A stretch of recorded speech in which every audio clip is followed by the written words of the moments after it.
نحمده ونصلي ونسلم على رسوله الكريم اما بعد فاعوذ بالله من الشيطان الرجيم بسم الله الرحمن الرحيم ان اکرمکم عند اللہ اتقاکم صدق اللہ مولانا العظیم وصدق رسولہ النبی الامین المتین الکریم وَنَحْنُ عَلَى ذَلِكَ لَمِنَ الشَّاهِدِينَ وَالشَّاكِرِينَ وَالْحَمْدُ لِلَّهِ رَبِّ الْعَالَمِينَ۔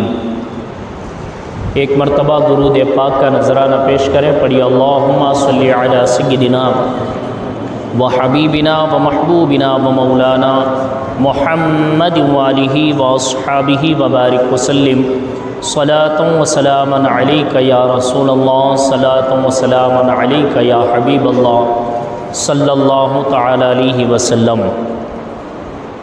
حضرات گرامی،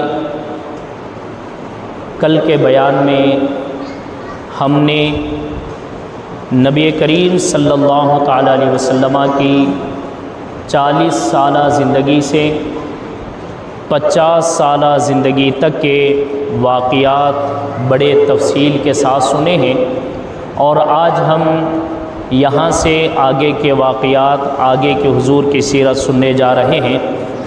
کل آپ نے سنا کہ بڑی محنتوں کے ساتھ، بڑی مشقتوں کے ساتھ پیارے آقا صلی اللہ تعالی علیہ وسلم کے کلمہ پڑھنے والے صحابہ کرام بڑی محنتیں، بڑی تکلیفیں انہیں دی گئی تھی، یہاں تک کہ صحابہ کرام رضوان اللہ تعالی علیہ مجمعین کو نبی نے حبشہ کی جانب ہجرت کرنے کا حکم دیا۔ پھر اس کے بعد صحابہ کرام کو کس کس طرح تکلیف دی گئی، یہ بھی آپ نے واقعات سنا۔ 3 سال تک نبی کریم صلی اللہ تعالی علیہ وسلم کے خاندان بنو ہاشم کو، بنو مطلب کو شہر بدر کر دیا گیا، مکے سے باہر نکال دیا گیا، نہ ان سے سلام کرنا، نہ کوئی چیز خریدنا، نہ کوئی چیز بیچنا، کوئی بھی چیز ان کے ساتھ روا نہیں تھی۔ 3 سال کا اس طرح کا عرصہ گزرا۔ پھر اس کے بعد نبی کریم صلی اللہ تعالی علیہ وسلم جب واپس تشریف لائے 3 سال کے بعد، تو آپ کے چچا جناب ابو طالب کا وصال ہوا۔ پھر آپ کی پیاری بیوی سیدہ خدیجۃ الکبریٰ رضی اللہ تعالیٰ عنہا کا وصال ہوا۔ پھر اسی سال طائف والوں نے آپ پر اتنا ظلم و ستم کیا، پتھر برسائے، تو یہ 3 چیزیں ایسے بھاری آپ کے دل پہ اثر کر گئے کہ اللہ تبارک و تعالیٰ نے آپ کے دل مبارک سے ان اثرات کو دور کرنے کے لیے اپنے دیدار سے مشرف فرمایا اور معراج فرمائی۔ یہاں تک کے واقعات آپ نے سنا تھا۔ اب جب 50 سال کے حضور کی عمر ہوئی، شیخ عبدالحق محدث دہلوی رحمۃ اللہ تعالی علیہ لکھتے ہیں کہ ایک روایت کے مطابق 50 سال کی عمر میں معراج ہوئی اور نمازیں فرض ہوئے۔ دوسری روایت یہ ہے کہ 50 پر 1 سال کی عمر میں معراج ہوئی، اس وقت نمازیں فرض ہوئی۔ ایک روایت میں ہے کہ 50 پر 2 سال کی عمر یعنی ہجرت سے 1 سال پہلے حضور علیہ السلام کو معراج ہوئی اور نمازیں اس وقت فرض ہوئی۔ تینوں قول تاریخ کی کتابیں میں موجود ہیں۔ بہرحال نبی کریم صلی اللہ تعالی علیہ وسلم کی معراج ہوئی۔ پھر اس کے بعد 50 سال کی عمر سے 50 پر 3 سال کی عمر، یہ 3 سال نبی کریم صلی اللہ تعالی علیہ وسلم کے مکے میں گزرے۔ اب یہ 3 سال کیسے گزرے، یہ بڑے غور سے سننے والی باتیں ہیں۔ یہاں سے اسلامی تاریخ کی پورا رخ بدل جاتا ہے، اسلامی تاریخ کی پوری دنیا یہاں سے بدل جاتی ہے۔ وہ تاریخ یہ ہے کہ جب یہ 3 سال ہجرت کے پہلے حضور کے 50 سے 50 پر 3 سال کے یہ جو 3 سال ہیں، نبی کریم صلی اللہ تعالی علیہ وسلم نے مکے والوں کو کئی معجزات دکھائیں۔ ابو جہل کے خود کے ساتھ یہ معاملہ ہوا کہ ابو جہل اپنے مٹھی میں کنکریاں لایا، حضور کی بارگاہ میں پہنچا اور کہنے لگا کہ اے محمد صلی اللہ تعالیٰ علیہ وسلم، یہ بتائیے میرے مٹھی میں کیا ہے؟ اگر آپ نبی ہیں، رسول ہیں، تو بتائیے میرے مٹھی میں کیا ہے؟ تو ابو جہل کی بات سن کر حضور نے فرمایا کہ ابو جہل یہ بتا، میں بتاؤں یا یہ بتائیں جو تیرے ہاتھ میں ہے کہ میں کون ہوں؟ تو اس نے کہا کہ یہ تو اور بڑا اچھا کام ہو گیا، میں تو ان سے پوچھ رہا تھا، یہ بولتے ہیں بے جان چیزوں سے پوچھو۔ بے جان چیزیں کیسے بولیں گے؟ تو ابو جہل نے کہا کہ ٹھیک ہے پوچھئے۔ تو حضور نے فرمایا پھر پوچھ ان کنکریوں سے میں کون ہوں؟ ابو جہل نے کہا کہ کنکریوں بتاؤ یہ کون ہے؟ کنکریوں سے آواز آئی کہ یہ محمد اللہ کے رسول ہیں صلی اللہ تعالیٰ علیہ وسلم۔ بے جان چیزوں سے بھی، کنکروں سے بھی کلمہ نبی پڑھا رہے ہیں۔ ان معجزات کو دیکھنے کے بعد بھی مکے والوں نے کلمہ نہیں پڑھا۔ اب یہ حالت مکے کے ہو گئی کہ کلمہ پڑھنے والے نہیں تھے۔ تو حضور علیہ الصلاۃ والسلام کے لیے اللہ نے دین اسلام کے لیے پھر دوسرے اسباب مہیا فرمائے۔ اب وہ اسباب کیا ہیں، وہ سبب کیا بنا؟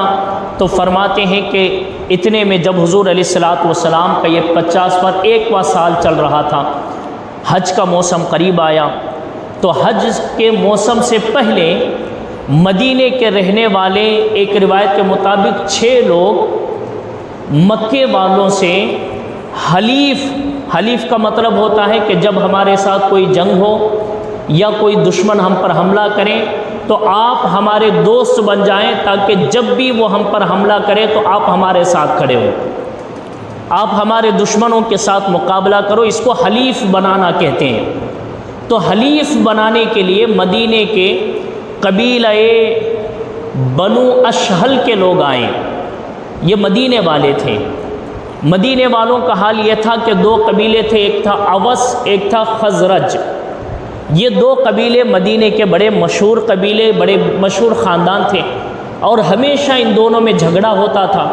جو اس خاندان کے ساتھ لوگ ہوتے تھے، جو قبیلے اس سے ملے ہوتے تھے، ان کے دوست ہوتے تھے، وہ جب بھی جھگڑا ہوتا تو ان پہ حملہ کرتے، اور ان کے جو دوست ہوتے تھے جب بھی جھگڑا ہوتا تو ان پہ حملہ کرتے۔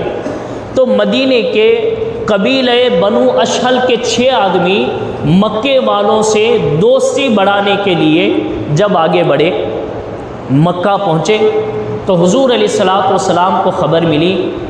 حضور کو معلوم ہوا کہ مدینے سے کچھ لوگ آئے ہیں، تو حضور علیہ السلام نے ارادہ فرمایا کہ چلو میں ان کے پاس جاتا ہوں، دین اسلام پیش کرتا ہوں، اپنے نبی ہونے کے تعلق سے بتاتا ہوں، پھر دیکھیں گے کہ ان کا معاملہ اور ان کا ارادہ کیا ہوگا۔ حضور علیہ الصلاۃ والسلام یہ 6 لوگوں کے پاس پہنچے۔ پہنچنے کے بعد حضور علیہ الصلاۃ والسلام نے انہیں دعوت دین پیش کی، اپنے نبی ہونے، رسول ہونے کے تعلق سے بتایا۔ حضور علیہ الصلاۃ والسلام کے بتاتے ہی مدینے والے جو بنو اشہل کے لوگ تھے، ان لوگوں میں سے ایک نام ہے جن کا نام ایاس بن معاذ ہے۔ کیا نام ہے؟ ایاس بن معاذ ہے۔ یہ نوجوان تھے، انہوں نے سنا، وہ باقی لوگوں سے کہنے لگے کہ لوگوں، ہم مدینے میں رہ رہے ہیں اور یہودیوں کی نگرانی میں ہم رہ رہے ہیں، ہم پر حکومت یہودیوں کی چلتی ہے کیونکہ وہ تورات کے جاننے والے ہیں، ہم پر حکومت چلاتے ہیں کیونکہ وہ انجیل کے جاننے والے ہیں، وہ ہمیشہ ہمیں ڈراتے ہیں کہ آخری نبی آنے والے ہیں، اور ہم تورات، انجیل، زبور کے جاننے والے، آخری نبی کا کلمہ پڑھ کے ہم مسلمان ہو جائیں گے، اور اے قوم خزرج اور اے قوم اوس، یاد رکھو کہ جب ہم نبی کا کلمہ پڑھیں گے، نبی کے ساتھ مل کے تم پر حملہ کریں گے۔ یہ باتیں ہمیشہ یہودی مدینے والوں کو ڈراتے تھے بول کے۔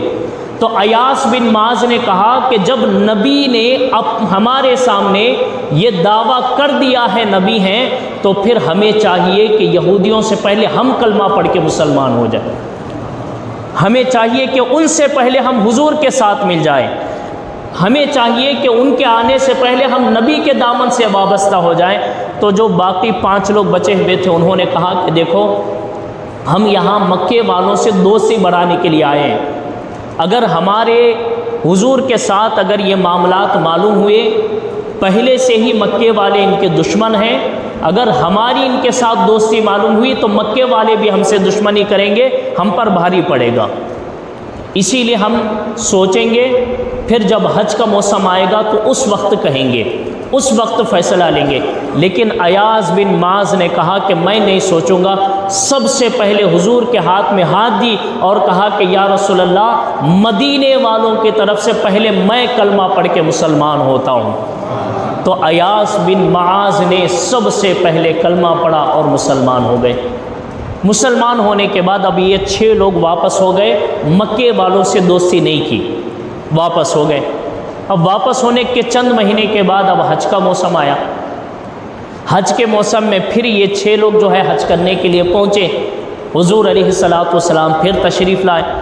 حضور علیہ الصلوۃ والسلام نے ان پر پھر دعوت دین پیش کی اور کہا کہ اب تو بتاؤ کہ اب تمہارا کیا مشورہ ہے۔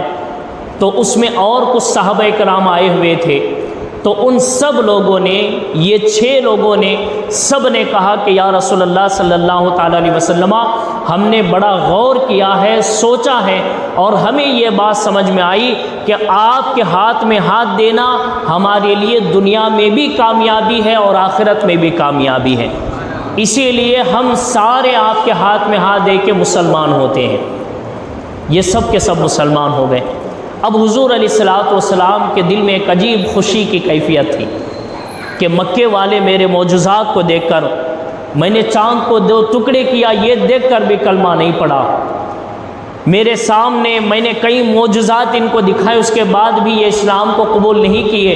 اب یہ 6 لوگ جو مدینے سے آئے، انہوں نے نہ میرا معجزہ دیکھا، نہ انہوں نے میری کوئی چیز دیکھی، میں نے ان کو دعوت دین پیش کی، اپنے طرف بلایا، یہ فوراً کلمہ پڑھ کے مسلمان ہو گئے۔ سبحان اللہ، تاریخ نے لکھا کہ اس کو بیعت عقبہ اولیٰ کہا جاتا ہے۔ کیا کہا جاتا ہے؟ بیعت عقبہ اولیٰ، یعنی پہلے وہ لوگ جو حضور کے ہاتھ میں ہاتھ دے کے بیعت کر رہے ہیں، یہ پہلا مجمع تھا۔ حضور علیہ الصلوۃ والسلام کے ہاتھ میں ہاتھ دے کے یہ مجمع واپس ہو گئے۔ پھر واپس ہونے کے بعد جب دوسرا سال آیا، یعنی حضور کی عمر جب 50 پر 2 سال کی تھی، دوسرے سال جب حج کا موسم آیا تو یہ لوگ اپنے وہ 6 لوگ، ان کے ساتھ اور 12 لوگ اضافہ، 12 لوگ، یہ 6 لوگ مل کے پھر حضور علیہ السلام کی بارگاہ میں پہنچے حج کے موسم میں۔ حضور علیہ الصلوۃ والسلام سے ملاقات کی، اور ملاقات کرنے کے بعد حضور علیہ الصلوۃ والسلام سے ان 12 لوگوں نے بھی کہا کہ یا رسول اللہ، ہم نے ان کے باتوں کو سنا ہے، جو آپ آیتیں ان کو سکھائے ہیں وہ آیتیں ہم نے سنا ہے، قرآن کی تلاوت سنی ہے اور آپ کی نصیحتوں کو سنا ہے، لہٰذا ہم 12 لوگ بھی ارادہ کرتے ہیں کہ ہم بھی آپ کے ہاتھ میں ہاتھ دے کے مسلمان ہو جائیں۔ وہ لوگ بھی مسلمان ہو گئے۔ اب حضور علیہ الصلوۃ والسلام کی خوشی اور بڑھ گئی۔ اب حضور علیہ الصلوۃ والسلام کے تائید کرنے والے صحابہ کرام کی گنتی بڑھ گئی۔ تو حضور علیہ الصلوۃ والسلام نے جن لوگوں کو اب کلمہ پڑھایا تھا، ان لوگوں نے کہا کہ حضور، ہم یہاں سے حج ختم ہونے کے بعد جائیں گے واپس مدینہ، لیکن ہمیں قرآن سکھانے والا ایک مدرس چاہیے، ایک امام چاہیے، ایک معلم ہمیں چاہیے، کسی ایک کو بھیجیے تاکہ مدینہ آ کر وہ ہمیں قرآن سکھا سکے۔ ہم ان کے پاس قرآن سیکھیں گے، آپ کی باتیں سیکھیں گے، کسی کو آپ متعین کیے۔ تو حضور علیہ الصلوۃ والسلام نے حضرت مصعب بن عمیر رضی اللہ تعالیٰ عنہ کو مدینے کا معلم اور مبلغ بنا کے بھیجا۔ حضرت مصعب بن عمیر رضی اللہ تعالیٰ عنہ یہ مکی صحابی ہیں، اور ان کے تعلق سے کتابوں میں آتا ہے کہ یہ ایک نوجوان صحابی ہیں اور بڑے مالدار گھر کے صحابی، کپڑے ایسے پہنتے تھے، خوشبو ایسا لگاتے تھے، جس گلی سے گزرتے تھے مکے والے کہتے تھے یہ اتنا بڑا مالدار ہے، ایسے خوشبو ایسے کپڑے پہنتا ہے، اس جیسا نوجوان، اس جیسا خوبصورت، اتنا اچھا خوشبو لگانے والا، اتنا اچھے کپڑے پہننے والا مکہ میں کوئی اور نہیں ہے، اتنا خوبصورت نوجوان۔ لیکن جب اسلام کو قبول کرتے ہیں تو ماں باپ نے حضرت مصعب بن عمیر کے کہا کہ مصعب، آج کے بعد ہمارے جائیداد میں سے تیرا کوئی حصہ نہیں ہے۔ حضرت مصعب بن عمیر کے پاس کپڑے بھی پہننے کے لیے نہیں تھے۔ مکے کا وہ نوجوان جس کے کپڑے کی کوئی مثال نہیں تھی، اسلام قبول کرنے کے بعد کپڑا پہننے کے لیے بھی نہیں تھا حضرت مصعب کے پاس۔ روایتوں میں آتا ہے کہ جو تھیلے کا جو پٹا ہوا کرتا تھا اس زمانے میں، وہ تھیلے کے پٹے کے ساتھ اپنا کپڑا سلا کے پہنا کرتے تھے۔ یہ حال تھا حضرت مصعب بن عمیر کا۔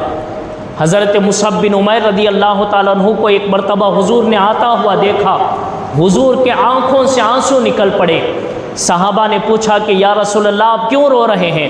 حضور نے فرمایا کہ دیکھو میرا مصعب آ رہا ہے، یہ وہ خوش نصیب نوجوان ہے جس کے کپڑوں کے جیسا کسی کے کپڑے نہیں، جس کے خوشبو کے جیسا کسی کے خوشبو نہیں، جس کی جوانی کی طرح کسی کی جوانی نہیں، جس کی خوبصورتی کی طرح کسی کی خوبصورتی نہیں، لیکن جب میرا کلمہ اس نے پڑھا، میرا غلام ہوا، ماں باپ نے جائیداد سے نکالنے سے پہلے کہا کہ مصعب تمہیں جائیداد، خوبصورت کپڑے، خوبصورت خوشبو چاہیے یا محمد کا دامن چاہیے؟ میرے اس غلام نے کہا کہ کائنات کو چھوڑوں گا، مصطفیٰ جان رحمت کو نہیں چھوڑوں گا۔ میرے مصعب نے اپنا سب کچھ میرے لیے چھوڑا ہے۔ تو حضور حضرت مصعب بن عمیر کو دیکھ کے رونے لگے۔ یہ وہ مصعب بن عمیر ہیں حضور مدینے کا معلم، مبلغ، مدرس بنا کے بھیج رہے ہیں۔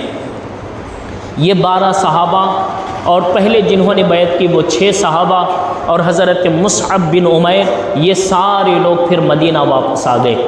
اب حضور علیہ الصلاۃ جب آئے نا یہاں، تو حضور علیہ الصلاۃ انتظار کرنے لگے کہ اللہ کی طرف سے کوئی حکم آئے۔ اب ادھر سے حضور انتظار کر رہے، اب ادھر سے جو صحابہ کرام حضرت مصعب بن عمیر گئے تھے، تو مصعب بن عمیر رضی اللہ تعالیٰ عنہ کی عادت یہ تھی کہ اس قبیلے میں جس کو بنی عبد الاشہل کہا جاتا تھا، اس کا ایک خاص باغ تھا۔ اس باغ میں لوگ بیٹھتے تھے اور حضرت مصعب بن عمیر کے پاس درس قرآن لیتے تھے، قرآن کریم سیکھتے تھے، حضور کی حدیثیں سیکھتے تھے، حضور کی باتیں، اسلامی تعلیمات سیکھا کرتے تھے۔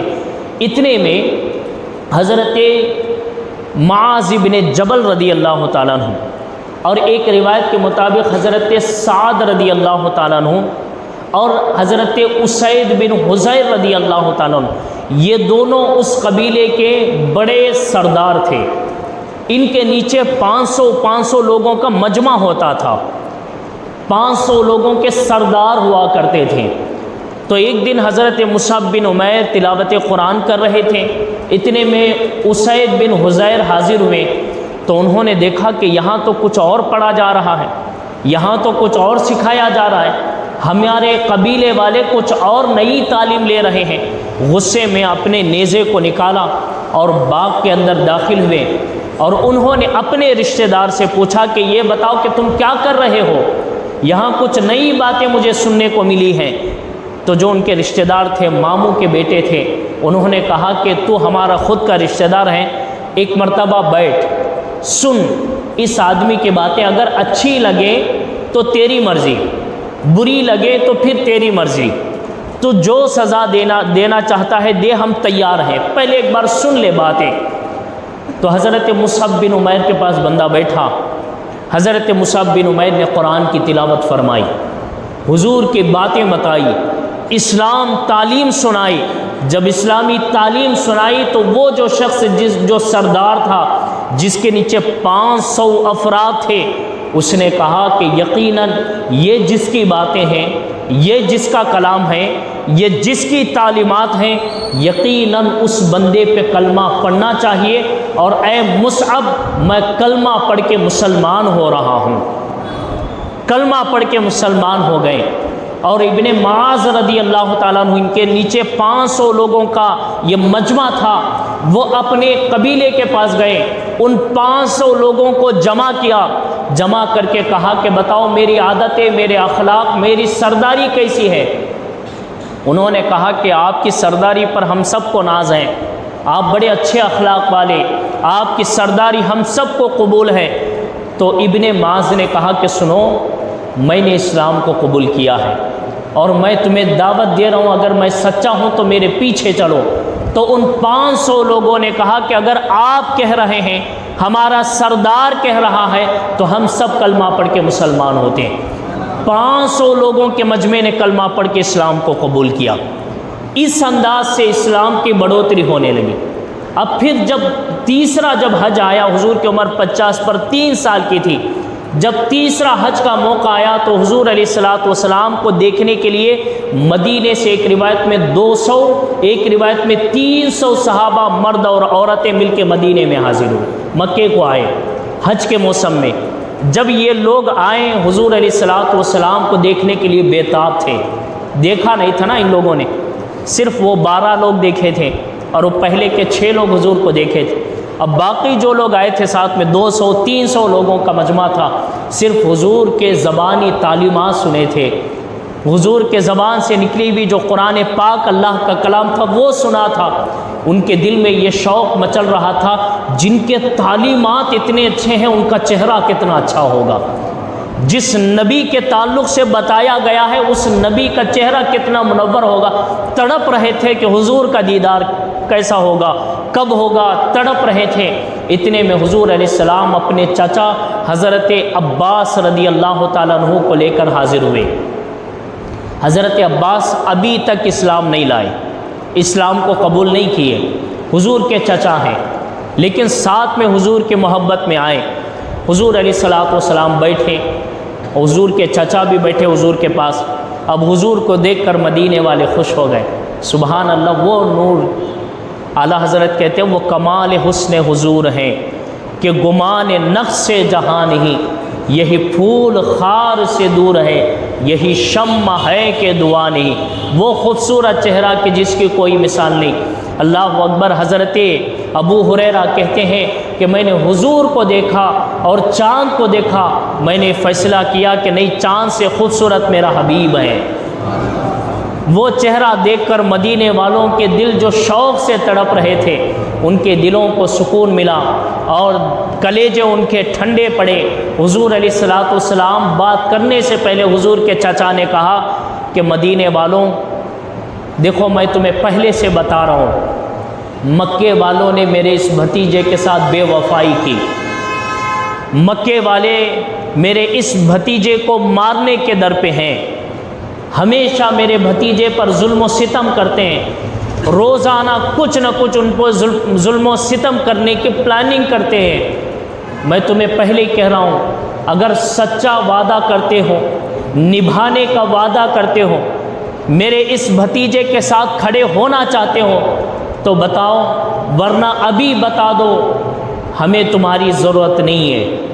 اگر تم بھی عین وقت میں میرے اس بھتیجے کا ساتھ چھوڑ دو گے تو پھر میرا بھتیجا تنہا ہو جائے گا۔ تمہارے جھوٹے تسلیوں، جھوٹے وعدوں کی ہمیں ضرورت نہیں ہے، پہلے ہی بتاؤ تم میرے بھتیجے کا وعدہ نبھاؤ گے یا پھر بیچ راستے میں چھوڑ دو گے۔ تو مدینے والے جو 200-300 افراد تھے سب ایک زبان ہو کے کہنے لگے کہ اے عباس، ہم خدا کی عزت کی قسم کھا کے وعدہ کرتے ہیں، ہم اپنی جانیں تو دے دیں گے لیکن مصطفیٰ کو اکیلا نہیں چھوڑیں گے۔ کیا جذبہ تھا مدینے والوں کا، پہلی مرتبہ حضور کو دیکھا تھا۔ مکے والے 50 پر 3 سال دیکھ کر بھی کلمہ نہیں پڑھے، صرف چند افراد نے کلمہ پڑھا تھا، لیکن یہ جذبہ اور یہ مدینے والوں کا ذوق وہ تھا۔ حضور علیہ الصلوۃ والسلام سے جب یہ وعدہ کرتے مدینے والے کہ ہم حضور کو نہیں چھوڑیں گے، اپنی جان مال سب حضور کے قدموں پہ نچھاور کریں گے، تو حضرت عباس مسکرانے لگے، حضور مسکرانے لگے۔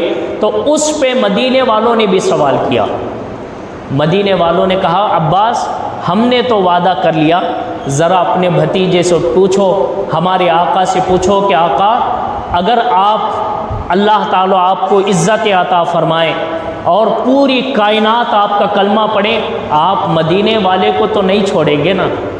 ہے سبحان اللہ، کیا سوال تھا نہیں؟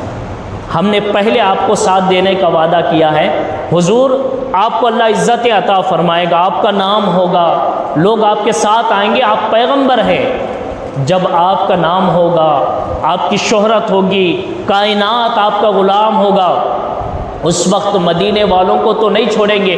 تو حضور نے بھی وعدہ کیا کہ مدینے والوں یاد رکھو، آج اللہ کا نبی تم سے وعدہ کر رہا ہے، اگر حالات کیسے بھی ہوں، پوری کائنات میری غلام بنے، پوری دنیا میرے کلمہ پڑھنے والے بنے، لیکن مدینے والوں میں تمہیں نہیں چھوڑوں گا، یہاں تک کہ حضور نے فرمایا میرا آخری وقت بھی تمہارے ساتھ ہوگا، میری آخری مزار بھی تمہارے ساتھ ہوگی، اور میں قیامت کے دن اٹھوں گا تو تمہاری زمین سے اٹھوں گا۔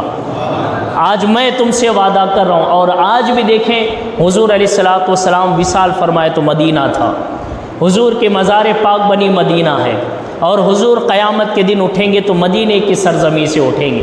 حضور علیہ السلام کا وعدہ تھا۔ اب حضور کے وعدے پر وہ جو مدینے کے صحابہ تھے انہوں نے کہا کہ یا رسول اللہ آپ اگر مدینہ آئیں تو ہمارے لیے بڑی خوش نصیبی ہوگی، اور آپ مدینہ آئیں گے تو ہم آپ کے ہر وقت حفاظت کریں گے، آپ کی نگہداشتی کریں گے، آپ کی حفاظت میں ہمیشہ کھڑے رہیں گے۔ حضور یہاں تو آپ کے دشمن ہیں، وہاں سارے آپ کے چاہنے والے، آپ مدینہ تشریف لے آئیں۔ حضور نے فرمایا کہ نہیں، میں اللہ کا نبی ہوں، اللہ کا پیغمبر ہوں، اللہ کے حکم کے بغیر میں کوئی قدم نہیں اٹھاتا، لہٰذا میں اللہ کے حکم کا انتظار کروں گا، اللہ جہاں ہجرت کرنے کا حکم فرمائے گا اس طرف میں ہجرت کروں گا۔ ہاں لیکن تم سے ایک وعدہ کرتا ہوں کہ تمہارے طرف میں صحابہ کرام کی ہجرت کے لیے حکم دوں گا۔ یہ صحابہ کرام 200-300 صحابہ جو آئے تھے وہ حج کے بعد واپس چلے گئے۔ اب ادھر سے حضور علیہ الصلوۃ والسلام کو اللہ نے حکم فرمایا کہ اے محبوب آپ کے اپنے مکی صحابہ کو سب ہجرت کرنے کا حکم دو اور سب کو مدینہ پہنچاؤ۔ ابھی یہ بات چل رہی تھی، حبشہ کو جو قافلہ گیا تھا نا، جو مسلمان گئے تھے ان میں سے چند مسلمان جیسے حضرت عثمان غنی ہیں اور دوسرے صحابہ اکرام ہیں، یہ حبشہ سے واپس آ گئے۔ حضور نے ان سب کو حکم فرمایا کہ ایک ایک کر کے، دو دو کر کے، چھپ کے سارے لوگ مدینہ ہجرت کر کے چلے جاؤ۔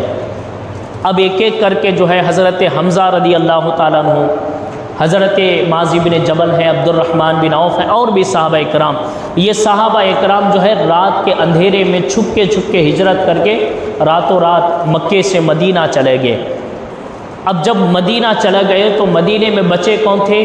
حضرت عمر ابن خطاب، حضرت ابو بکر صدیق، اور حضرت ابو بکر صدیق کی بیٹی حضرت عائشہ صدیقہ، آپ کے دونوں بیٹیاں اور آپ کے دونوں بیٹے حضرت ابو بکر صدیق کے، اور اس کے ساتھ حضرت مولا علی شیر خدا رضی اللہ تعالیٰ۔ یہ 3 ہستیاں بچی ہوئی تھی مکے میں۔ حضرت عمر کو بھی حکم ہوا کہ عمر تم بھی مدینہ چلے جاؤ۔ سارے صحابہ کرام جو مدینہ گئے تھے نا، سب رات کے اندھیرے میں چھپ کے ڈرتے ہجرت کر کے چلے گئے۔ حضرت عمر کو حکم ہوا تو حضرت عمر تلوار لے کے کعبہ پہنچے، 7 چکر لگائے، طواف کعبہ کیا۔ طواف کعبہ کرنے کے بعد کھڑے ہوئے مکے والوں کو جمع کیا، جمع کر کے تلوار اٹھائی اور اٹھا کے کہتے ہیں کہ مکے والوں سن لو، ہم نے مصطفیٰ کے دین کو اختیار کی ہے اور ہم نے سچے خدا کی غلامی کو قبول کر لیا ہے، اور تم نے اپنے ہاتھوں سے بنائے ہوئے جھوٹے خداؤں کی عبادت کر رہے ہو، اور آج عمر کو ہجرت کرنے کا حکم ہوا ہے۔ سب لوگ رات کے اندھیرے میں ڈرتے چھپتے گئے ہیں، لیکن عمر تمہارے سامنے اعلان کر کے ہجرت کر رہا ہے، ورنہ آگے یہ نہ کہو کہ عمر ڈرتا ہوا گیا، ایسا بہادر، ایسا لمبا چوڑا ہٹا کٹا بندہ جو ہے ڈرتے ہوئے گیا ہے۔ یہ نہ کہو کہ مسلمان ہونے کے بعد عمر ڈر گیا ہے، اس لیے میں ہجرت بھی کر رہا ہوں، علل اعلان تمہارے سامنے اعلان کر کے جا رہا ہوں۔ اگر کسی کے ماں نے سچا دودھ پلایا ہے تو آؤ عمر کے سامنے مقابلہ کرنے۔ یہ عمر کے جملے تھے۔ جیسے ہی حضرت عمر نے سنا سارے خاموش ہو گئے اور حضرت عمر کا راستہ چھوڑ دیا۔ حضرت عمر اس شان کے ساتھ اپنے تلوار کو ہاتھ میں پکڑے ہوئے آپ مکے سے ہجرت کر کے مدینہ پہنچے۔ اب کتنے لوگ بچ گئے؟ 2 لوگ بچ گئے، حضرت ابو بکر صدیق اور حضرت مولا علی شیر خدا رضی اللہ تعالیٰ عنہ۔ ابھی حضرت عمر کے ہجرت کیے ہوئے چند مہینے گزرے تھے، یہی 50 پر 3واں سال تھا۔ اللہ کے طرف سے حکم ہوا کہ اے محبوب آپ بھی مدینے کی طرف ہجرت کریں، لیکن آپ کے ساتھ کسی ایک کو لے کر جائیں۔ تو حضرت ابو بکر صدیق رضی اللہ تعالیٰ عنہ، اللہ کا حکم آنے سے پہلے، یہ آیت کریمہ اترنے سے پہلے، حضرت ابو بکر صدیق عمر رضی اللہ تعالیٰ عنہ کے بعد حضور کے بارگاہ میں پہنچ کے عرض کرنے لگے کہ حضور میں بھی مدینہ جانا چاہتا ہوں۔ تو حضور نے فرمایا کہ نہیں، تم رکو، اللہ کا حکم آئے گا، اور جب میں ہجرت کروں گا اللہ مجھے اکیلے کو ہجرت کرنے کا حکم نہیں دے گا، میرے ساتھ کسی کو ساتھی بنا کے ہجرت کرنے کا حکم دے گا۔ ابو بکر رکو، مجھے امید ہے کہ وہ میرے ساتھ ہجرت کرنے والا یار غار، حضر میں، ہجرت میں، سفر میں، ہر جگہ ساتھ رہنے والا وہ تم ہوگے، اس لیے صبر کرو۔ حضرت ابو بکر صدیق چلے گئے۔ اب کئی مہینے گزرے، مہینے گزرنے کے بعد اللہ کا حکم ہوا کہ محبوب اب آپ بھی ہجرت کریں، آپ کسی کو ساتھ لے کے جائیں، اور اللہ کا حکم ہوا کہ آپ ابو بکر صدیق کو ساتھ لے کر ہجرت کریں۔ جب حضور علیہ السلام نے جب یہ آیت سنی نا اللہ تعالیٰ کی، جبریل آ کے بتائے، تو حضور علیہ السلام ابو بکر صدیق کے گھر پہنچے۔ کمال دیکھیے، دل سے سنیے گا، حضرت ابو بکر صدیق کی محبت دیکھیے۔ حضرت ابو بکر صدیق کے گھر حضور پہنچے۔ یہ واقعہ کئی مہینے کے بعد پیش آیا، حالانکہ بہت پہلے ابو بکر صدیق نے کیا کہا تھا، حضور میں مدینہ جانا چاہتا ہوں، حضور نے روک دیا۔ مہینے گزرنے کے بعد اللہ کا حکم آیا، حضور کو حکم ملتے ہی حضرت ابو بکر صدیق کے گھر آئے۔ دروازہ بھی کھٹکھٹانا چاہتے تھے، ابو بکر صدیق نے دروازہ نکالا۔ دروازہ نکالتے ہی حضور نے پوچھا کہ ابو بکر ابھی دستک بھی نہیں ہوئی، دروازہ نکالا، یہ رات کا وقت ہے، کیوں جاگ رہے تھے؟ میں نے سوچا کہ سو رہے ہوں گے۔ ابو بکر صدیق نے کہا یا رسول اللہ، جب سے آپ نے کہا ہے کہ اللہ آپ کے ساتھ کسی کو ہجرت کرنے کا حکم دے گا، خدا کی عزت کی قسم مہینے گزر گئے، ابو بکر دروازے پہ کھڑا رہتا ہے، میرا محبوب آئے گا مجھے کہے گا ابو بکر چل، ساتھ تجھے لے کے جانے کے لیے آیا ہوں۔ یا رسول اللہ رکا ہوں آپ کے انتظار میں، سوتا نہیں، دروازے پہ کھڑا رہتا ہوں، میرا محبوب آئے گا مجھے لے کے جائے گا۔ ہے سبحان اللہ، کیا عشق، کیا محبت ہے، اور کمال دیکھو، یقین دیکھو حضور کی محبت کا ابو بکر صدیق کو۔ ابو بکر صدیق نے کہا حضور گھر تشریف لے آئے، گھر میں حضور آئے، بیٹھے، تشریف رکھا۔ حضور علیہ السلام نے آیت ہجرت سنائی۔ ہجرت کی آیت سنانے کے بعد ابو بکر صدیق نے کہا یا رسول اللہ، مجھے معلوم تھا کہ اللہ آپ کو ہجرت کا حکم دیکھا، اسی لیے میں نے پہلے ہی سے 200 درہم میں 2 اونٹ خریدے ہیں، 200 درہم میں 2 اونٹ خریدے ہیں، اور میں نے ایک غلام کے ہاتھ میں دے رکھا ہے کہ جب بھی میرا حکم ہوگا یہ اونٹ اس جگہ پہ لے کے آ جانا۔ اور میں نے اپنے بیٹیوں کو نصیحت کر کے رکھا ہے کہ میرے بیٹیوں یہ کام تمہیں کرنا ہے۔ میں نے اپنے بیٹے عبداللہ ابن ابو بکر کو میں نے حکم دیا ہے کہ عبداللہ تمہیں یہ کام کرنے ہیں۔ تو حضور علیہ السلام نے حکم فرمایا کہ ہمیں کل نکلنا ہے۔ حضرت ابو بکر صدیق تیار ہیں۔ حضور علیہ السلام جب آ رہے تھے، مولا علی شیر خدا سے حکم فرمایا کہ علی تمہیں ہمارے ساتھ نکلنے کی اجازت نہیں ہے، تم یہاں انتظار کرو۔ اور مکے والے اگرچہ حضور کے دشمن تھے، ابو جہل جیسا، عتبہ، شیبہ، مغیرہ جیسا دشمن، اگرچہ مکے والے دشمن تھے، لیکن دشمنی کے باوجود بھی حضور کے پاس اپنا مال، اپنی دولت، اپنے درہم، اشرفیاں، پیسے امانت کے طور پہ رکھتے تھے۔ اس زمانے میں بھی نبی نے اعلان ہونے کا، جب اعلان نبوت فرمایا، نبی ہونے کا اعلان کیا، اس زمانے میں بھی کفار مکہ حضور سے اگرچہ دشمنی کرتے لیکن امانت کی باری آتی تو حضور کے پاس سامان رکھتے تھے۔ تو حضور علیہ السلام نے مولا علی کو حکم دیا کہ علی تمہیں جو کچھ میرے پاس امانتیں ہیں وہ ایک لیسٹ ہے، اس لیسٹ کے مطابق تمہیں امانتیں ساری کل صبح میں واپس کرنا ہے۔ جملے یاد رکھیے، حضور نے کیا فرمایا؟ کل صبح میں واپس دینا ہے، اور دینے کے بعد پھر تم مدینے کو نکلنا ہے، اور اے علی آج کی رات تم اپنے میرے بستر پہ سوؤ گے، اپنے بستر پہ نہیں، میرے بستر پہ سوؤ گے۔ حضور علیہ السلام مولا علی شیر خدا کو نصیحت فرمائی، اور وہاں سے حضرت ابو بکر صدیق کے گھر آئے، اور حضرت ابو بکر صدیق کو ساتھ لے کر حضور علیہ السلام راتوں رات آپ نے ہجرت فرمائی۔ ابو بکر صدیق کے گھر سے پہلا سفر غار ثور تک تھا۔ غار ثور جس کو غار نور بھی کہا جاتا ہے، غار ثور تک حضرت ابو بکر صدیق اور حضور علیہ السلام کا سفر تھا۔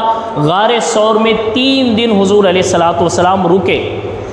اب حضور جس رات نکلے اس دن میں، دن کے وقت میں مشورہ ہوا، ابو جہل کو، ان لوگوں کو معلوم ہوا کہ مدینے سے سارے صحابہ ہجرت کر کے چلے گئے، حضور بھی ہجرت کریں گے، لہٰذا آج کے راتوں میں ہمیں کچھ لوگوں کو جمع کرنا ہے اور ایک ساتھ حضور پہ حملہ کرنا ہے۔ اور اس مشورے میں کون جمع تھا معلوم ہے؟ شیطان ایک شیخ بزرگ کی شکل میں آیا تھا۔ یہ میٹنگ دارالندوہ بول کے ان کی ایک خاص، جیسے آج ہماری کمیٹی ہال ہوتی ہے نا، ویسے ان کا دارالندوہ ایک تھا جس کو حضور کے پردادا نے بنایا تھا۔ دارالندوہ مکے والوں کو جب بھی کوئی حاجت ہوگی یہاں میٹنگ کریں گے، تو اس میں مکے والے بیٹھ کر میٹنگ کر رہے تھے۔ بوڑھا شیطان بوڑھے کی شکل میں آیا اور بڑا بزرگ بن کے بیٹھا میٹنگ کے بیچ میں۔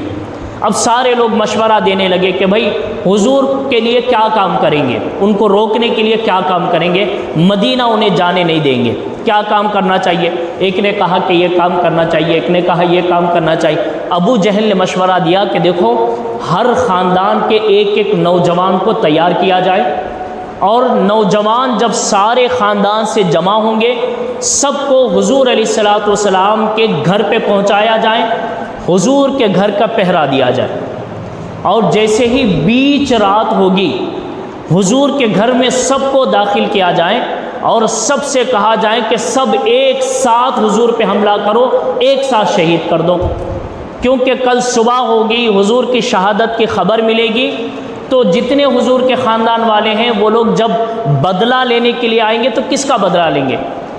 کسی ایک خاندان کا بدلہ اگر ہوتا تو لے لیتے، ہم تو سارے لوگوں کو جمع کر رہے ہیں۔ کتنا شاطر آئیڈیا تھا اس کا، ابو جہل کا، کہ سب کو جمع کرو، نہ بدلے کی ضرورت ہوگی نہ ان کے گھر والے بدلہ لیں گے۔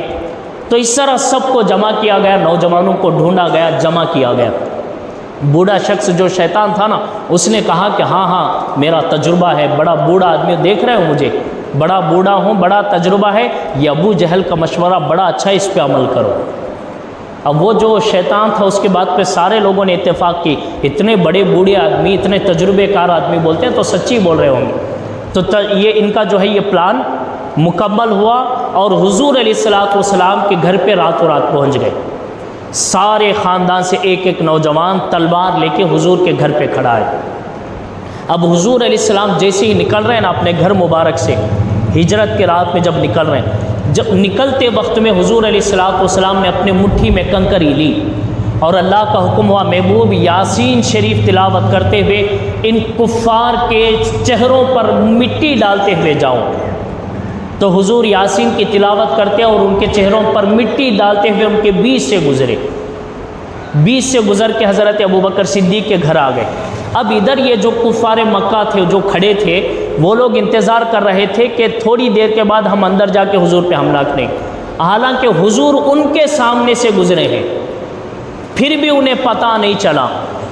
دیکھو، اللہ کا نبی جب کسی کے لیے کچھ کرنا چاہتا ہے یا کہیں اللہ تعالیٰ نبی کو بھیجنا چاہتا ہے، پھر یہ ضروری نہیں ہے کہ سب کے آنکھوں کو دکھے۔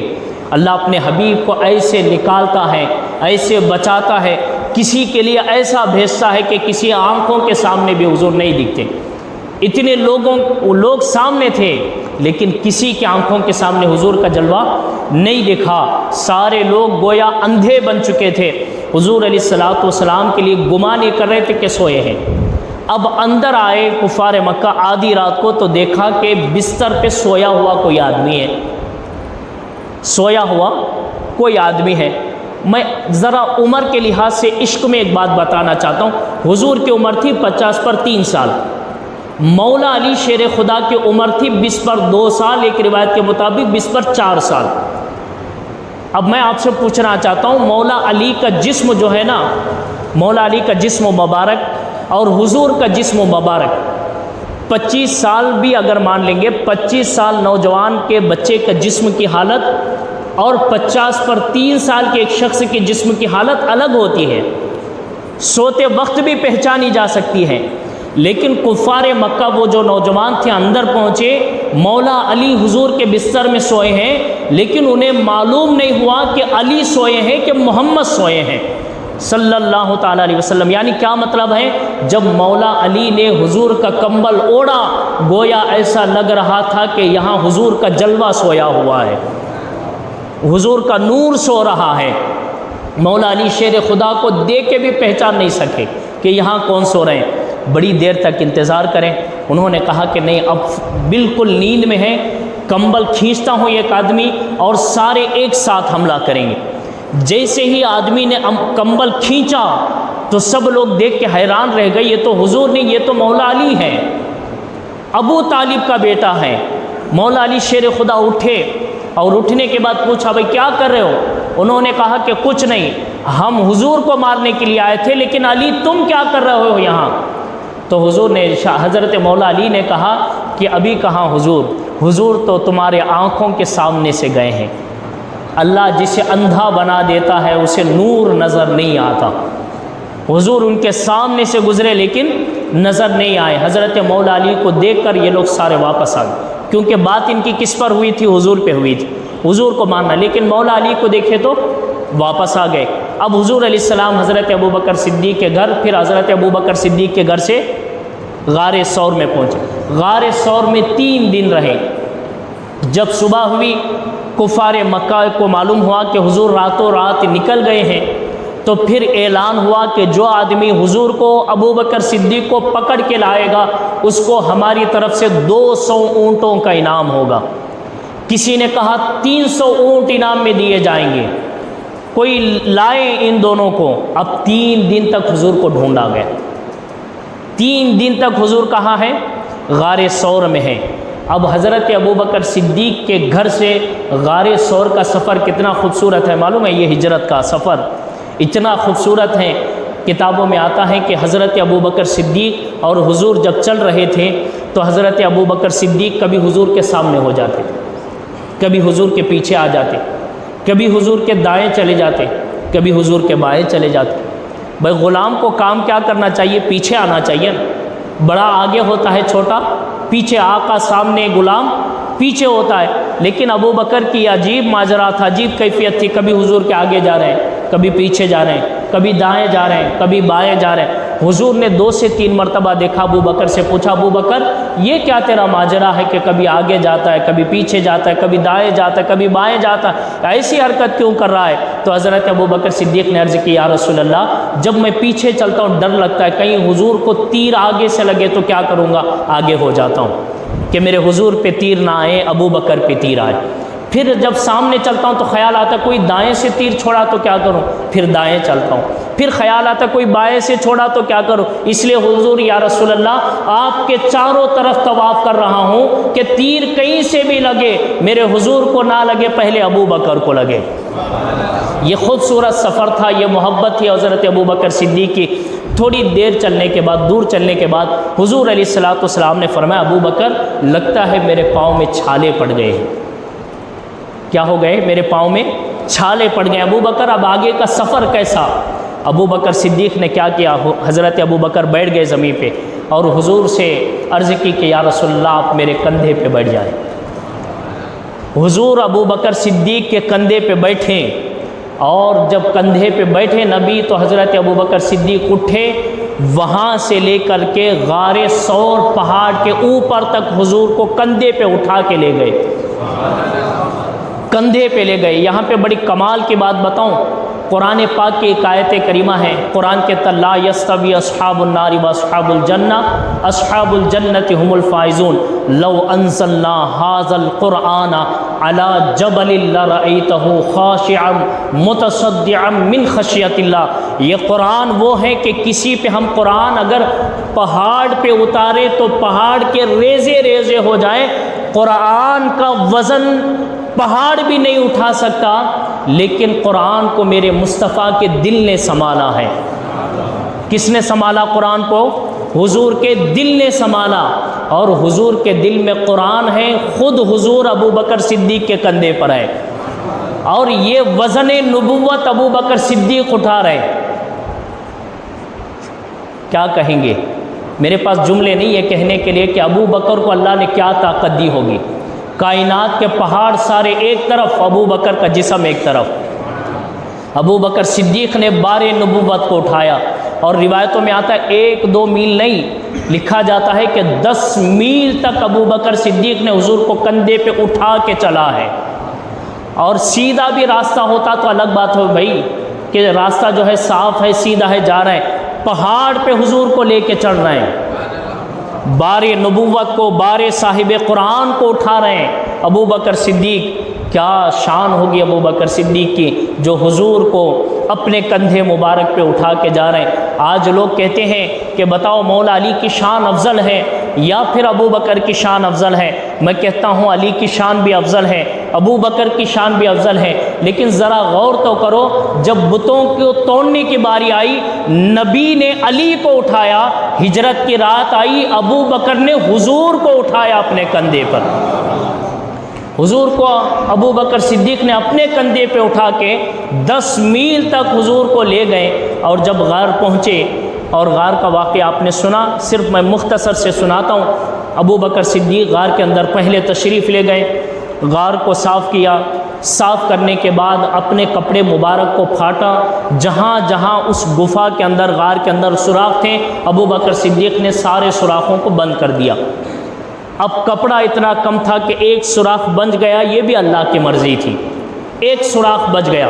جب سوراخ بچ گیا نا، غار صاف ہو گیا، تو حضرت ابو بکر صدیق نے اپنی ایڑی اس سوراخ کو لگائی، بیٹھ گئے، اور پھر آواز لگائی کہ یا رسول اللہ، غار صاف ہو چکا ہے، آپ اندر تشریف لے آئے۔ حضرت ابو بکر صدیق کے کہنے پر حضور علیہ السلام اندر تشریف لائے، غار ایک دم صاف تھا۔ حضور آئے، اور آنے کے بعد ابو بکر صدیق کے گود میں سر رکھ کے سو رہے ہیں، ابو بکر صدیق کے گود میں سر رکھ کے سو رہے ہیں۔ حضرت ابو بکر ادھر اس غار کے ایڑی پہ کیا کیے ہیں؟ اس سوراخ پہ ایڑی لگائے ہوئے ہیں۔ اب ایڑی کے اندر سے سانپ آیا اس سوراخ میں سے، اور حضرت ابو بکر صدیق کے ایڑی کو ڈسنے لگا، بڑی دیر تک ڈستا رہا۔ حضرت ابو بکر صدیق پر زہر کا اثر اس انداز سے چڑھا کہ پورا جسم زہریلا ہو گیا، آنکھوں سے آنسو نکلے۔ ابو بکر صدیق کے آنسو حضور کے چہرے نور پہ جب پڑے تو حضور نے آنکھیں کھولی، اور اپنے عاشق، اپنے اس یار غار کو دیکھا تو مسکرا کے کہنے لگے، ابو بکر، یہ تیرا چہرہ زہریلا کیوں ہو گیا ہے؟ ابو بکر صدیق نے کہا کہ یا رسول اللہ، اس غار کے سوراخ پہ میں نے جو ایڑی لگائی، سانپ ڈستا رہا، اور میں نے حضور کے نیند میں بے ادبی لانا نہیں چاہتا تھا، خلل پیدا کرنا نہیں چاہتا تھا۔ اے ابو بکر، پھر تم نے اٹھایا کیوں نہیں؟ حضور سے ابو بکر عرض کرتے، یا رسول اللہ، حضور کی نیند کے لیے ابو بکر اپنی جان بھی قربان کرنے کے لیے تیار۔ اللہ اکبر۔ اعلیٰ حضرت کہتے ہیں، مولا علی نے واری تیری نیند پر نماز، اور وہ بھی عصر، سب سے جو اعلیٰ خطر کی ہے، اور صدیق بلکہ غار میں جان ان پہ دے چکے، اور حفظ جان تو جان فروز غرر کی ہے۔ ثابت ہوا کہ جملہ فرائض فروع ہے، اصل الاصول بندگی اس تاجور کی ہے۔ حضرت ابو بکر صدیق نے اپنی جان بھی حضور کے نام پہ قربان کر دی۔ 3 دن غار میں گزرے۔ 3 دن کے بعد ایک بندہ بڑا ہوشیار تھا، اس کو لے کر مکے والے حضور کے اور اونٹوں کے قدموں کی نشانی تلاش کرتے ہوئے پہنچے۔ غار کے جب قریب پہنچے، اللہ نے پرندے کو حکم دیا، پہلے مکڑی کو حکم دیا کہ مکڑی جالا بن دے۔ جالا بنا گیا غار کے چہرے پر۔ پھر اللہ نے پرندے کو، کبوتر کو حکم دیا کہ اپنے انڈے ڈال۔ انڈے کبوتر نے ڈالے، بیٹھ گئے، اور بنا ہوا جال ہے۔ جیسے ہی وہاں پہنچنے کے بعد مکے والوں نے اس ہوشیار آدمی سے پوچھا، یہاں تک لے کے آیا ہے، بتا یہاں سے آگے کہاں؟ اس نے کہا کہ جو قدموں کے نشان ملے ہیں یہ یہی ہیں، میں قسم کھا کے کہہ سکتا ہوں حضور اور ابو بکر اسی کے اندر ہوں گے، جاؤ ڈھونڈو۔ تو مکے والوں نے کہا کہ آپ دیوانے ہو گئے، ہم تو تجھے ہوشیار سمجھتے تھے، پاگل والی بات کرتا ہے، اگر یہاں سے کوئی آدمی اندر جائے گا تو یہ بنا ہوا جال کیسے ہوگا؟ اگر اندر جائے گا تو جال پھٹ چکا ہوگا، یہ کبوتر اڑ چکا ہوگا، کبوتر کا یہاں رہنا، انڈے دینا، اور یہ مکڑی کا جال بننا بتا رہا ہے کہ یہاں کوئی آدمی نہیں ہے۔ ان کے باہر بات چیت چل رہی تھی، ابو بکر صدیق کانپنے لگے۔ ابو بکر صدیق، قرآن میں الفاظ موجود ہیں، ابو بکر صدیق نے حضور سے کہا کہ یا رسول اللہ اب ہمارا کیا ہوگا؟ تو اللہ نے 10ویں پارے میں سورۃ التوبہ کے اندر اللہ نے ارشاد فرمایا کہ یار غار نے اپنے ساتھی سے کہنے لگا کہ حضور اب ہمارے ساتھ کون ہے؟ تو حضور نے کہا لا تحزن ان اللہ معنا، ابو بکر ڈرنے کی ضرورت نہیں، تم یہ نہ سمجھو کہ ہم دو لوگ ہیں، بلکہ ہمارے ساتھ اللہ تعالیٰ کی ذات پاک بھی موجود ہیں، ہمارا مددگار اللہ تعالیٰ ہے، لہٰذا ڈرنے کی ضرورت نہیں۔ حضرت ابو بکر صدیق خاموش ہو گئے، باہر بات چیت ہوئی اور سب لوگ پھر واپس چلے گئے۔ یہ لوگ واپس چلے تو حضور علیہ السلام نے حکم دیا کہ ابو بکر باہر نکلو۔ باہر نکلے، باہر نکلنے کے بعد اب یہ 3 دن یہاں کیا ہوتا تھا معلوم ہے؟ کھانے پینے کا انتظام کیسا، سواری کب جانا ہے معلوم کیسے ہوگا؟ تو اس کے لیے حضرت ابو بکر صدیق نے کیا کیا تھا، اپنی بیٹی حضرت اسماء بنت ابو بکر، عائشہ بنت ابو بکر، ان دونوں لوگوں کو ذمہ داری لگائی تھی کہ عائشہ تمہیں کھانا بنانا ہے 2 لوگوں کا، اور اسماء تمہیں روزانہ کھانا لے کے صبح صبح ہمیں غار تک پہنچانا ہے۔ حضرت ابو بکر صدیق کی بیٹی کا لقب ہے، آپ کو ذوی القناتین کہا جاتا ہے، یعنی 2 دوپٹے والی۔ کیوں کہا جاتا ہے؟ اس لیے کہ جس دن حضور کو کھانا لے کے جا رہی تھی تو وہ روٹیاں باندھنے کے لیے کوئی چیز نہیں تھی، تو انہوں نے اپنے دوپٹے کو نکالا، 2 ٹکڑے کیے۔ یہ 2 ٹکڑے کرنا اتنا پسند آیا، محبوب نے ان کو 2 دوپٹے والے کہہ کے لقب دیا حضور نے۔ ایک دوپٹہ انہوں نے خود اوڑھا اور ایک دوپٹے کے حصے کو روٹیوں میں باندھا اور حضور کی بارگاہ میں روزانہ صبح میں لاتی۔ اور حضرت ابو بکر صدیق کے جو بیٹے تھے عبداللہ ابن ابو بکر، ان کا کام یہ تھا کہ صبح سے لے کر کے شام تک مکے والوں کے پاس بیٹھنا ہے۔ یہ کیا مشورہ کر رہے ہیں، حضور کے تعلق سے کیا پلاننگ کر رہے ہیں، کیا کرنے کا ارادہ رکھتے ہیں، صبح سے شام تک سننا ہے اور رات میں غار میں آ کے ہمیں بتانا ہے کہ کیا پلاننگ چل رہی ہے۔ دیکھیے کیا انٹیلیجنٹ ہیں گے، آج کل CID بھی کام نہیں آتے کہ ابو بکر صدیق کی کیا عقل تھی، اللہ نے دیا کیا تھا ابو بکر صدیق کو کہ صبح سے شام تک تمہیں مکے والوں کی باتیں سننا ہے اور رات میں ہمیں آ کے پہنچانا ہے خبریں۔ اس طرح حضور علیہ السلام کے جب 3 دن گزرے تو حضور نے اپنے بیٹے کو حکم دیا، جاؤ جن کے پاس ہم نے اونٹ رکھے تھے ان سے کہو کہ اونٹ لے کے آ جائیں۔ 3 دن کے بعد اونٹ لائے گئے، حضور علیہ السلام بیٹھے اور حضرت ابو بکر بیٹھے اور دونوں بیٹھ کے اب مدینے کی طرف یہ سفر جاری ہے، چل رہا ہے۔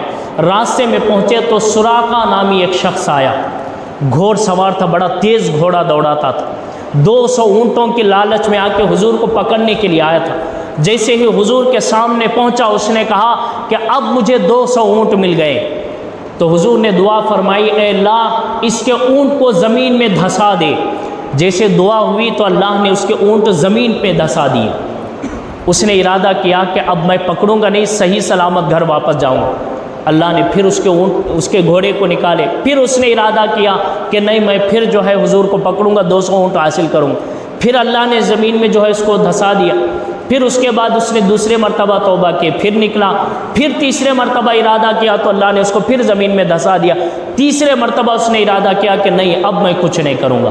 اس نے گھوڑے کو نکالا، حضور کی بارگاہ میں پہنچا، اس نے کہا کہ حضور میں مکہ واپس جانا چاہتا ہوں، لہٰذا آپ مجھے کوئی پروانہ لکھ کے دیں کہ جب آپ حکومت میں آئیں گے، جب آپ کی حکومت ہوں گی، لوگ آپ کے غلام ہوں گے، اس وقت مجھے لکھ کے دے کہ مجھے ماریں گے نہیں، مجھ پر حملہ نہیں ہوگا، آپ کے لوگ مجھ پہ حملہ نہیں کریں گے، لکھ کے دے۔ حضور علیہ السلام نے ایک ہڈی پہ امان کا پروانہ لکھ کے دیا سراقہ کے لیے، یہ رکھو اپنے پاس، جب بھی فتح ہوگی تم اس کو دکھانا اور تمہیں آزاد کر دیا جائے گا۔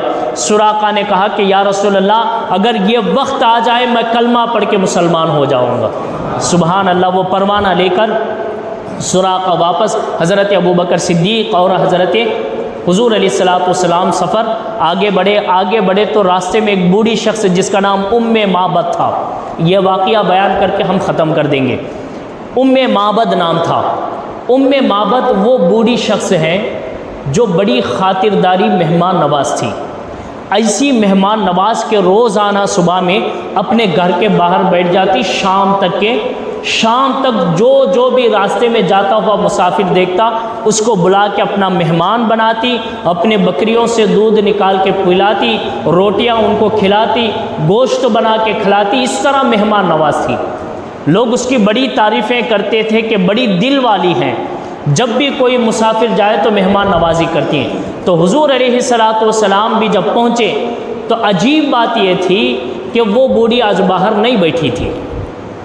اس کی وجہ یہ تھی، اس کا ریزن یہ تھا کہ آج اس کے پاس کچھ نہیں تھا، نہ روٹیوں کے لیے آٹا تھا، نہ گوشت تھا، نہ اس کی بکریوں میں دودھ کا انتظام تھا کہ دودھ نکال کے پلا سکے، اس لیے وہ باہر نہیں بیٹھی۔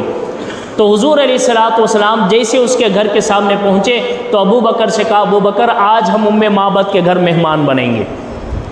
حضور اور حضرت ابو بکر صدیق پہنچے، پہنچنے کے بعد دروازہ کو دستک دیا، دستک دینے کے بعد بوڑھی دروازہ کھولی۔ حضور نے فرمایا کہ اے ام معبد، تم ہر ایک کو مہمان بناتی ہو کہ آج ہمیں مہمان نہیں بناؤ گی؟ ام معبد نے کہا کہ میں قربان جاؤں، میں مہمان نواز تو بڑی ہوں لیکن آج میرے پاس کچھ بھی نہیں ہے۔ تو حضور نے فرمایا کہ ام معبد کیوں باتیں بڑھتا رہی ہو؟ دیکھو تمہارے پاس دودھ رکھا ہوا ہے، تمہارے پاس دودھ رکھا ہوا ہے، ذرا کم سے کم دودھ ہی پلا دو۔ تو ام معبد کہتے ہیں کہ میں نے حضور کی باتیں سنی، اندر گئی، بکریوں کے تھنوں کو جب میں نے ہاتھ لگائی تو وہ بکریاں ایسے دودھ دینے لگی کہ میرا پورا گھر کے برتن پورے دودھ سے بھر گئے۔ مجھے محسوس ہوا کہ یہ ہمارا کمال کچھ نہیں ہے، حضور علیہ السلام کا کمال ہے۔ حضور علیہ السلام پھر جس بکری پہ اپنا ہاتھ مبارک رکھتے جاتے اس بکری میں اللہ دودھ عطا فرماتا تھا، اور اتنا بڑا کہ پورے برتن بھرنے لگے۔ ام معبد کہتی ہیں کہ حضور اب ہمارے گھر مہمان بنے، اور مہمان بننے کے بعد حضور علیہ السلام چلے گئے، آگے بڑھ گئے، حضور کا سفر شروع ہوا۔ ام معبد کہتی میرا شوہر ابو معبد گھر آیا، گھر آتے ہی ایک عجیب خوشبو تھی۔ اس نے کہا کون آیا تھا کہ خوشبو آ رہی ہے اور آج ہمارے گھر میں کچھ ہے بھی نہیں ہے؟ تو ام معبد نے کہا کہ کیا بتاؤں میرے شوہر، آج وہ کمال مبارک آیا تھا۔ ام معبد نے حضور کا نام مبارک رکھ دیا، برکت والا۔ آج وہ مبارک آیا تھا جس چیز پہ ہاتھ رکھتا جاتا اللہ تعالیٰ برکتیں عطا فرماتا جاتا تھا۔ آج دیکھو میرے گھر میں برتنیں سارے دودھ سے بھرے ہیں، میرا گھر کچا کچ بھرا ہوا ہے کہ اے ابو معبد آج سے ہم روزانہ صرف اس مبارک کا ذکر کرتے رہیں گے۔ اب پھر ام معبد نے کیا کیا معلوم ہے؟ روزانہ اپنے گھر کو میلاد النبی بنا لیا۔ میلاد النبی بنا، میلاد النبی کا مطلب کیا ہے؟ حضور آئے اس کا تذکرہ ہو رہا ہے، حضور آئے اس کا تذکرہ ہو رہا ہے، حضور کی شان کیا ہے تذکرہ ہو رہا ہے۔ ام معبد نے اپنے گھر کو میلاد النبی بنا لیا۔ روز گھر میں بیٹا شوہر سب جمع ہوتے اور شوہر بیٹا کہتا ماں سناؤ اس کا چہرہ کیسا تھا، سناؤ اس کا قد کیسا تھا، سناؤ اس کا ناک کیسا تھا، سناؤ اس کے ہونٹ کیسے تھے۔ ام معبد کا گھر میلاد النبی روزانہ بن گیا، حضور کی تعریفیں ہوتی تھی، یہاں تک کہ ام معبد ایک مرتبہ مدینہ پہنچی اور اسلام قبول کر کے ام معبد نے مسلمان ہو گئی، اور اللہ نے اسلام میں داخل ہونے کا شرف عطا فرمایا۔ حضور علیہ الصلوۃ والسلام ام معبد کے گھر سے پھر مدینے کے قریب پہنچے۔ مدینے کے قریب پہنچنے کے بعد کیا واقعات ہوئے انشاءاللہ ہم کل سنیں گے۔ اللہ سے دعا ہے کہ اللہ تعالی ہم تمام کو پیارے آقا صلی اللہ تعالی علیہ وسلم کی سیرت پہ عمل کرنے کی توفیق عطا فرمائے۔ اسی طرح ہمیں حضور کی میلاد اور حضور کی محبتیں ہمیشہ اپنے دلوں میں بسائے رکھنے کی توفیق عطا فرمائے۔ وآخر دعوانا الحمد للہ رب العالمین۔